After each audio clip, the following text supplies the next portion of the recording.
للسيدات. هذه فرقة السيدات تومريس هي اختصار للقوات الخاصة التدخل السريع. وهنا كازاخستان تومريس تمثل الشرطة الكازاخستانية القوات الخاصة للتدخل السريع فئة السيدات. فلنشاهد معنا الآن. لا والله سريعات.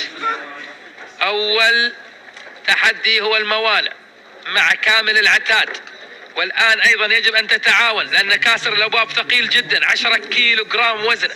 الآن نشوف المتسابقة تصل إلى سلاح القنص. هذه هي القناصة للفريق 5 عناصر. القناص له دور كبير، هو من يفتتح الهجوم. بالمناسبة لن يتحرك أحد قبل أن تطلق الطلقة الأولى. بعد هذه الطلقة هناك بندقية الغاز. برافو برافو. ولكن الفريق التايلندي في هذه المرحلة أسرع. هيا بندقية الغاز لا تعمل. أم ماذا؟ نلاحظ معكم الآن.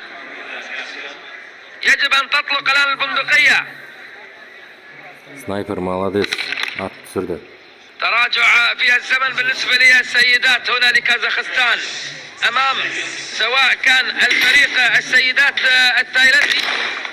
وأيضا نشوف الآن الدخول إلى المبنى والاتجاه إلى أيضا الرماية. برافو تنهي. إذا الآن إلى الأهداف ال5 المتحركة.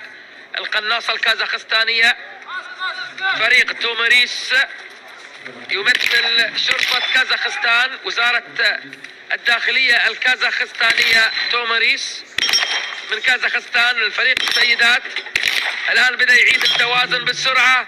برافو. الطلقات ال5 بمخزن واحد. برافو برافو. 5 طلقات كاملة. علامة كاملة لهذه القناصة الكازاخستانية من شرطة كازاخستان وزارة الداخلية الكازاخستانية فرقة التدخل السريع السيدات. ولكن تايلاند أسرع. وزنها 80 كيلو جرام.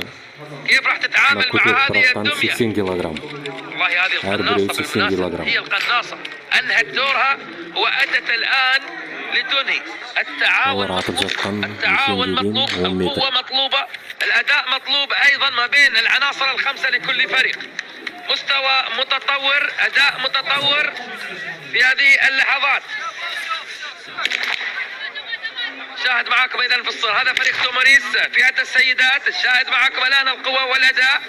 اداء ممتاز ولكن الزمن يصل الى 2:40 41 42 43 ان الزمن يمضي.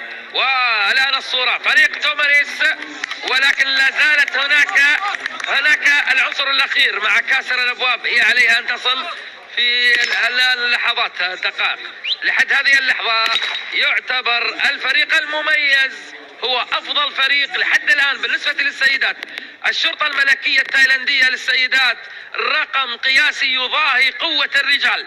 أما الفريق الكازاخستاني فهو جيد لحد هذه اللحظة ويعتبر ثاني أفضل رقم بالنسبة لفئة السيدات. إذا كازاخستان إلى النهاية الآن مع آخر من تبقى من العناصر ال5. آخر عنصر من الفريق سيدات الآن تومريس كازاخستان. 4 أهداف لكل عنصر في كل مبنى أو كل ميدان. المسافة للرماية هي 30 متر. شاهد معي الآن الزمن يمضي في انتظار وصول العنصر ال5 والأخير. والله القناصة كانت رائعة ولكن هنا عمل جماعي. بالنسبة للسيدات رقم 4 دقائق هذا ممتاز. نتحدث عن نصل إلى 4 دقائق و5 ثواني. 4 دقائق و5 ثواني للفريق تومريس ممثل وزارة الداخلية